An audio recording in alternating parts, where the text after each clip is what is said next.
Everyone, welcome to ಸಿರಿ ಸಿಹಿ vibes YouTube channel.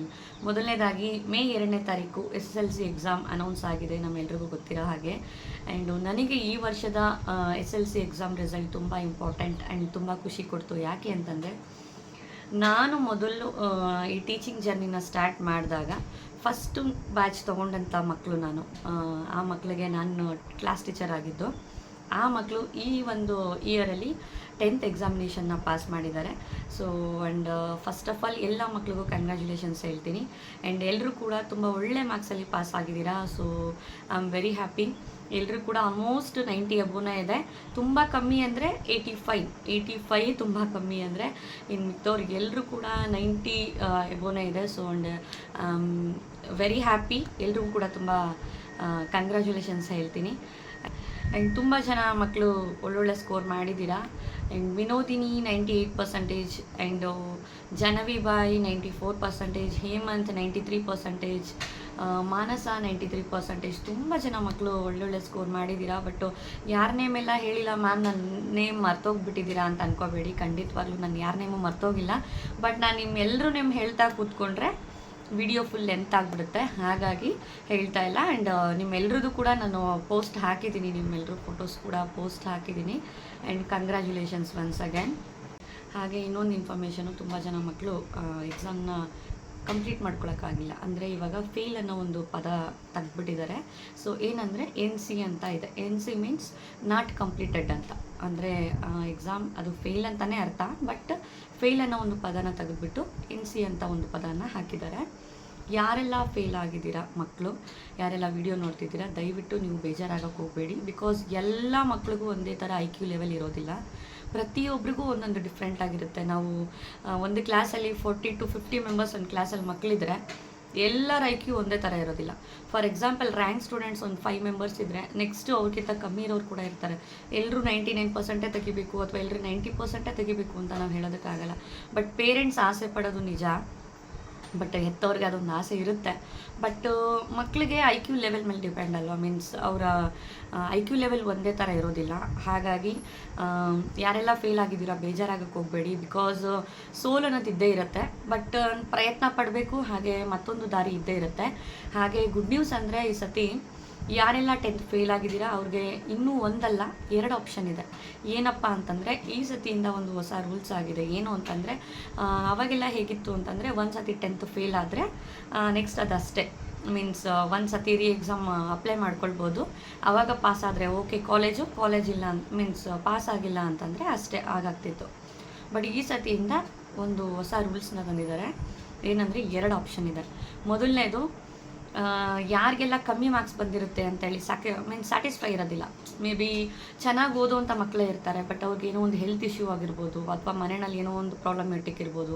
So ಆ ಒಂದು ಇಶ್ಯೂಸ್ಗಳಿಂದ ಅವರು ಎಕ್ಸಾಮ್ಸ್ನ ಅಷ್ಟು ಚೆನ್ನಾಗಿ ಮಾಡೋಕ್ಕಾಗಿರಲ್ಲ. ಬಟ್ ಅವ್ರಿಗೆ ಟ್ಯಾಲೆಂಟ್ ಇರುತ್ತೆ, ಓದಿರ್ತಾರೆ, ಎಲ್ಲ ಇರುತ್ತೆ. ಆದರೆ ಅವರು ಎಕ್ಸಾಮ್ನ ಚೆನ್ನಾಗಿ ಮಾಡಿರಲ್ಲ ಅಂಥವ್ರು. ಹಾಗೆ ಫೇಲ್ ಆಗಿರುವಂಥವ್ರು ಕೂಡ ಈಗ 2 ಆಪ್ಷನ್ ಇದೆ. ಏನು ಅಂತಂದರೆ, ಒಂದು ಎಕ್ಸಾಮ್ 2 ಅಂತ ಇದೆ. ಆ ಒಂದು ಎಕ್ಸಾಮ್ನ ಈ ಮಂತಲ್ಲೇ ಇದೆ ಅದು.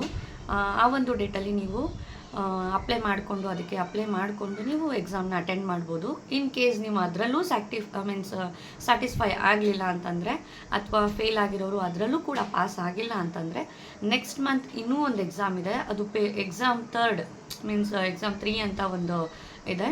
ಸೊ ನೀವು 3rd ಅಟೆಂಪ್ಟಲ್ಲಿ ಕೂಡ ಆ ಒಂದು ಎಕ್ಸಾಮ್ನ ಬರೆದ್ಬಿಟ್ಟು ಪಾಸ್ ಮಾಡ್ಕೊಳ್ಬೋದು. ಸೊ ಫಸ್ಟ್ ಥರ ಇಲ್ಲ. ಇವಾಗ ಒಂದು ಸತಿ ಎಕ್ಸಾಮ್ ಬರೆದಿದ್ದೆ, ಫೇಲ್ ಆಗೋಯ್ತು, ಎಕ್ಸಾಮ್ ಬರೆದೆ, ಅದು ಆಗಲಿಲ್ಲ, ಓಕೆ ಫೈನ್, ನನಗೆ ಇನ್ನೂ ಮಾಡೋಕ್ಕಾಗಲ್ಲ ಅಂತ ತಲೆ ಮೇಲೆ ಕೈ ಇಟ್ಕೊಂಡು ಕೂತ್ಕೊಳ್ಳೋಂಥ ಕಾಲ ಅಲ್ಲ.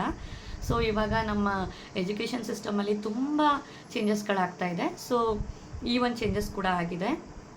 ಸೊ ಇದು ಆ್ಯಕ್ಚುಲಿ ಗುಡ್. ಮೀನ್ಸ್ ತುಂಬ ಸಬ್ಜೆಕ್ಟ್ ಹೋಗಿರೋಂಥ ಮಕ್ಕಳಿಗೆ ಸೊ ಅಟ್ಲೀಸ್ಟ್ ಈ ಒಂದು ಅಟೆಂಪ್ಟಲ್ಲಿ, ಸೆಕೆಂಡ್ ಅಟೆಂಪ್ಟಲ್ಲಿ 1-2 ಸಬ್ಜೆಕ್ಟ್ ಮುಗಿಸ್ಕೊಂಡ್ರು ಕೂಡ ನೆಕ್ಸ್ಟ್ ಅಟೆಂಪ್ಟಲ್ಲಿ ಇನ್ನು ಮಿಕ್ಕಿರೋಂಥ ಸಬ್ಜೆಕ್ಟ್ನ ಕೂಡ ಮುಗಿಸ್ಕೊಳ್ಬೋದು. ಸೊ ಯಾರೂ ಬೇಜಾರು ಮಾಡ್ಕೊಳ್ಳೋಂಥ ಅವಶ್ಯಕತೆ ಇಲ್ಲ. ಯಾರೆಲ್ಲ ಫೇಲ್ ಆಗಿದ್ದೀರಾ, ಸೊ ನೀವು ಒಂದು ದೃಢ ನಿರ್ಧಾರ ತಗೊಳ್ಳಿ. ಇದೊಂದು ಏನು ಅಂತಾರೆ, ಒಂದು ಪರೀಕ್ಷೆ ಅಂತ ಅಂದ್ಕೊಳ್ಳಿ. ಅಂದರೆ ಪರೀಕ್ಷೆ ಮೀನ್ಸ್ ಎಕ್ಸಾಮೇನೆ, ಬಟ್ ನಿಮಗೆ ಎಲ್ಲೋ ಒಂದು ಕಡೆ ಇದೊಂದು ಅನುಭವ. ಈ ಥರ ಆದರೆ ನಾನೇನೋ ಒಂದು ಲರ್ನ್ ಮಾಡ್ತೀನಿ ಅನ್ನೋ ಥರ ಆಯಿತು ಅಂತ ಅಂದ್ಕೊಳ್ಳಿ.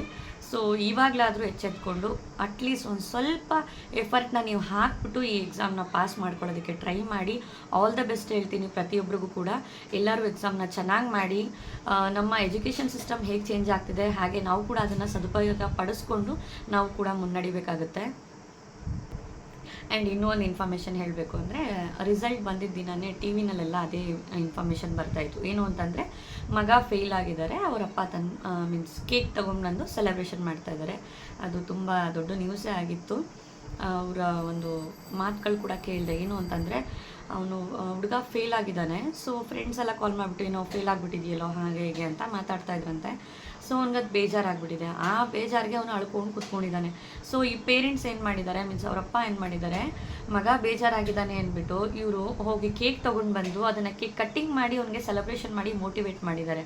ಅವರಮ್ಮ ಆ ಕೇಕ್ ತಿನ್ನಿಸುವಾಗ ಅವ್ನು ಮಾತು ಹೇಳಿದ್ರು, ಚೆನ್ನಾಗಿ ಓದಿ ಪಾಸ್ ಮಾಡಪ್ಪ, ಪಾಸ್ ಮಾಡ್ಕೊಳಪ್ಪ ಅಂತೇಳಿ ಒಂದು ಒಳ್ಳೆ ಮೋಟಿವೇಟ್ ಮಾಡಿ ಹೇಳಿದ್ರು. ನಿಜವಾಗ್ಲೂ ಅವನಿಗೆ ಅದು ಮನವರಿಕೆ ಆಗಿರುತ್ತೆ, ಆ ಮಗುಗೆ ಕೂಡ. ಆಯಿತು, ಎಲ್ಲ ಮಕ್ಕಳು ಒಂದೇ ಥರ ಇರೋದಿಲ್ಲ. ಸೊ ಅಟ್ಲೀಸ್ಟು ಇನ್ನೂ ಒಂದು ಕೆಲವೊಬ್ಬರು ಎಲ್ಲೋ ಒಂದು ಕಡೆ ನೆಗ್ಲಿಜೆನ್ಸ್ ಮಾಡಿ ಕೂಡ ಫೇಲ್ ಆಗಿರ್ಬೋದು. ಅಂಥವ್ರಿಗೆ ಇದೊಂದು ಒಳ್ಳೆ ಚಾನ್ಸು. ನೆಗ್ಲಿಜೆನ್ಸ್ ಮಾಡಿ ಆಗಿರೋರಿಗೆ ಇನ್ನೂ ಒಂದು ಏನಂತಾರೆ ಚಾನ್ಸ್ ಇದೆ. ಸೊ ನೀವು ಇನ್ನೂ ಒಂದು ಅಟೆಂಪ್ಟ್ ಮಾಡಿ ಪಾಸ್ ಮಾಡ್ಕೊಳ್ಬೋದು. ಆ್ಯಂಡು ಅವರು ಮಾಡಿದಂಥ ಮೋಟಿವೇಶನ್ ಮೀನ್ಸ್ ಆ ಥರ ಒಂದು ಕೇಕ್ ತೊಗೊಂಡು ಬಂದು ಕಟ್ ಮಾಡಿಸಿ ಮಗುಗೆ ಸೆಲೆಬ್ರೇಷನ್ ಮಾಡಿ ಅವ್ರನ್ನ ಮೋಟಿವೇಟ್ ಮಾಡೋದ್ರಲ್ವ, ಅದು ತುಂಬ ಖುಷಿ ಅನ್ನಿಸ್ತು. ಮತ್ತು ಹೊಸದು ಅನ್ನಿಸ್ತು. ಬಿಕಾಸ್ ಯಾರೂ ಆ ಥರ ಮಾಡಿರಲ್ಲ, ಯೂಶ್ವಲಾಗಿ ಬೇಜಾರಾಗಿ ಕುತ್ಕೊಂಡ್ಬಿಟ್ಟಿರ್ತಾರೆ. ಬಟ್ ಆ ಪೇರೆಂಟ್ ಆ ಥರ ಮಾಡಿದ್ರಲ್ಲ, ಅದು ನಿಜವಾಗ್ಲೂ ತುಂಬ ಖುಷಿ ಅನ್ನಿಸ್ತು.